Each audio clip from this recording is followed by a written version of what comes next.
Hi, I'm Yanni from Bamboo Land. Today we're going to talk a little bit about the Slender Weaver Bamboo, or Bambusa textilis Gracilis. It is by far one of the most popular bamboo in Australia. It's tight clumping, it's upright, grows to sort of a 2-story screening height, so that's 6 to 8 metres.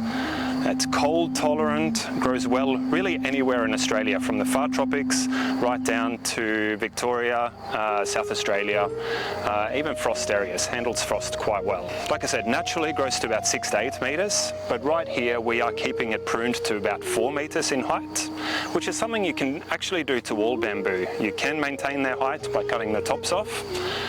When you cut the tops, they will never grow in height again, but it'll be next season shoots that come out from the ground that will then grow back up to that full height. So really it's something, if you are maintaining that hedge height to lower than the mature height of the bamboo, it is something you have to redo every year just to cut all the new shoots off. So if we look up at the bamboo behind us here, you'll see all the new shoots coming through that maintained hedge height. Now they've just started to branch out from the tops, so all the new leaves that you see at the tips, that is what has just come up in the last few months over the summer season. So now is a really good time to cut that off. It's no good cutting the new shoots as they're growing up throughout summer, because they're still growing in height, and cutting the tops off a growing shoot can actually just do damage to those culms, to those stems. So it's something you actually want to try to avoid. You actually want them to grow all up to their full height and then cut them off to your desired hedge height. Again, like all bamboo, you can trim them, you can hedge them. We might just go through here a little bit and tidy them up, taking away some of these side branches that are coming out a little bit further than we'd like. And then we'll go and cut off the tops on this particular hedge, and then we'll do a little bit of maintenance too, thinning them out and just giving them a bit of a spruce up for the season. All right, so we're going to just start with a little bit of that side branch trimming. Now you can do it with a hedge shearer like this.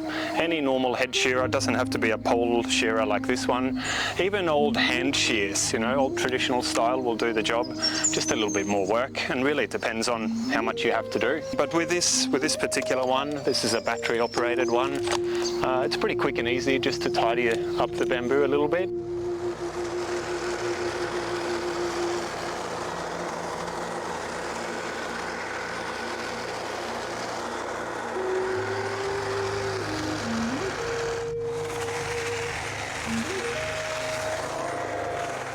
Alright, so now for the slightly more difficult part, pruning the tops off.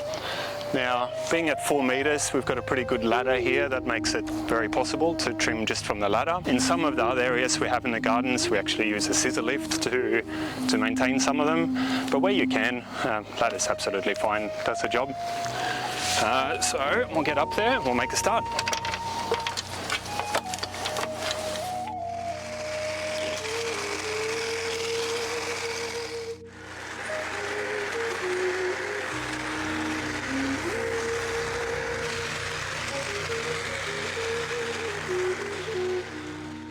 The Gracilis does need a bit of thinning out from time to time.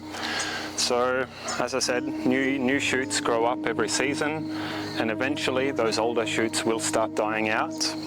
You can pretty clearly identify it. So if we go down to the bottom of the clump here, it's pretty obvious to identify the new shoots that have come up this summer, because they will be the really sort of deep green ones like this. And like this, especially if they have these culm sheaths on them, then you know that's still one of the new shoots that have come up this season. So that's the culm sheath there. So what you do want to get rid of in here is these older ones like this, the pale green, or even ones that have dried up altogether and died out. So with the Gracilis, they're not all that thick, so smaller ones like this can be cut out just with secateurs. Important to get them as low as you can. If you cut them too high, there's always a chance that they'll regrow and get sort of more branches. But also, all these cut off stumps, they catch a lot of the leaf litter and build it up, and then roots come up within that, and it sort of raises the overall clumps well above ground level. So when you are thinning them out, it's good to either scratch out some of the mulch or just press it down and cut those culms as low as you can. So like I said, these aren't particularly big, so easy to do with secateurs.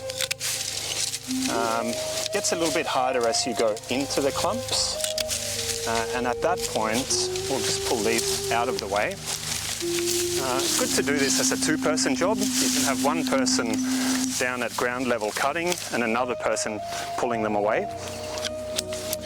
Now for those, once you pass the sort of easy ones on the edges, you will need a pruning saw. This particular saw is a silky tsurugi. I really like this saw because it's got the narrow blade.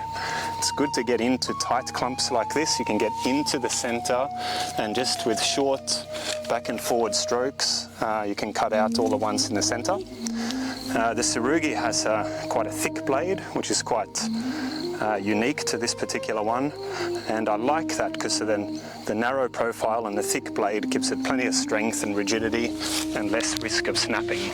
So with that, we'll go in and target older ones like this, and it really just comes down to your judgment on what you think is a bit old and scrappy looking as to what should be removed. And you can go really as hard or as light as you like, depending on how much screening you want to maintain too. If you are a little bit sparse on screening already, you might want to leave them a bit thicker and go easier on the thinning out.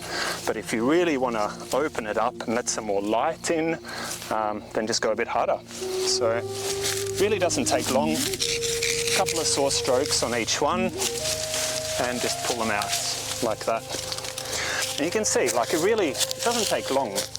On a clump like this, you might spend 5 minutes per clump, and you might do that once a year. And that is just part of normal bamboo maintenance. If you don't do that normal maintenance, eventually the inner part of the clump will just get full of old dead culms.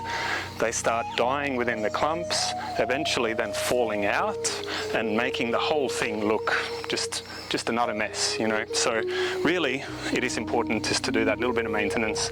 And if you keep on top of it, if you do it every year, then it never gets on top of you. It never becomes such a daunting task that you don't do it. So it's just something that's just good to keep on top of. Another thing to consider with any bamboo is the clump spread. Now, though these bamboos are clumping, they slowly get bigger and bigger over time, and that's perfectly normal and natural.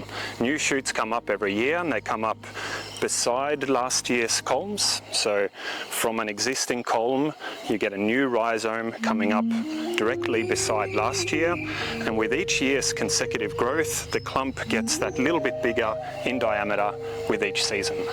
So with that, you would expect something like the Gracilis here to usually takes about 4 years to get to mature height, being 6 meters, and in that time you would expect a clump size about 1/2 meter in diameter. And after that, you get a diameter spread of about 10 centimeters with each season. So you would expect after 10 years, you would have a clump at least 1 meter diameter, and 20 years, and so on, they do get bigger. Now, if you don't want that, that's obviously probably undesirable in smaller gardens where spaces are tight. You can control it with root barriers that you install at time of planting, or if you've got a natural retaining wall or garden edge or something that will stop those rhizomes, you can grow them in narrow spaces that controls that spread in the long term. But if that's something you can't do, and you reach a point 5 or 10 years down the track where you really don't want it to encroach on an area anymore, you can just maintain it by cutting off or breaking off the new shoots that come up.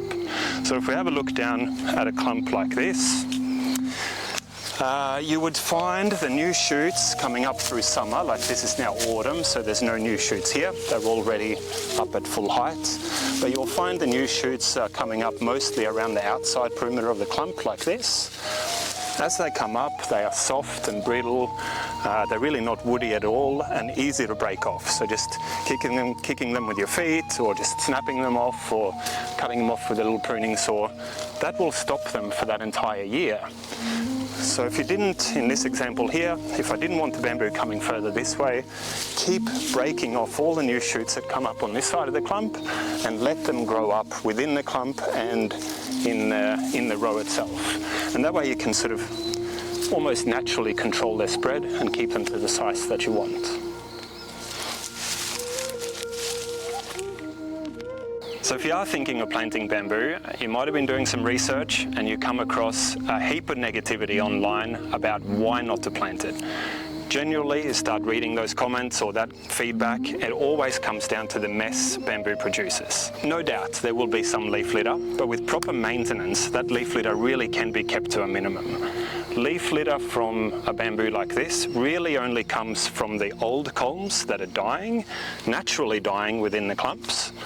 Once they get old, they lose their foliage, and of course that foliage has to go somewhere.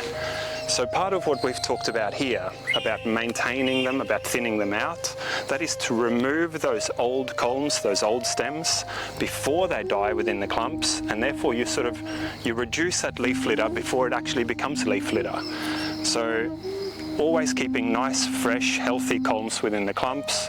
You're going to have nothing. There is no mess from the bamboo at that point, and it really just comes down to proper maintenance. The only part that you can't control is these culm sheaths. Now I think I mentioned it here. As the new shoots grow up, they get these little triangular leaves surrounding them. They act as a scaffold. Because the bamboo is growing so quickly, they grow from the ground up to full height within a month.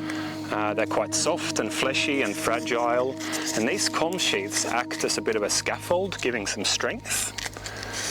That enables the shoots to grow up so quickly, and then once it gets to its full height, these culm sheaths have done their job, the bamboo timber is hardening, and these fall off.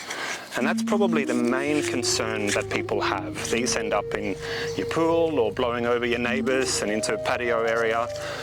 Not much you can do about them, but luckily it's only for a very short period of the year, sort of late summer, early autumn. That's the only time you're going to see these. The rest of the time there is very little leaf litter as long as you do keep the bamboo properly maintained. So really just make sure your bamboo gets a good weekly soak during the dry time of the year to really reduce that leaf litter and keep the bamboo looking healthy and happy. Like I said, the mulch is really important, but also fertilizer. They are a grass. All bamboo is a giant grass, and so like any lawn, it will benefit from good doses of nitrogen. So any lawn fertilizers high in nitrogen are going to help the bamboo. During the growth season from September through to April or May, if you fertilize every 2 or 3 months, maybe 2 or 3 applications during that period, that is enough for the year. Don't need to fertilize during the off season, during winter, because they're not growing anyway. So the Slender Weaver Bamboo really is one of these few species that have stood the test of time. Year after year, it's just proven to be one of the most popular, and look, it's not hard to see why. It really does make an ideal screen in suburban areas between 2-story buildings in particular, and where you need to hide a neighbour in a hurry. That really is the main purpose and the main reason people buy these.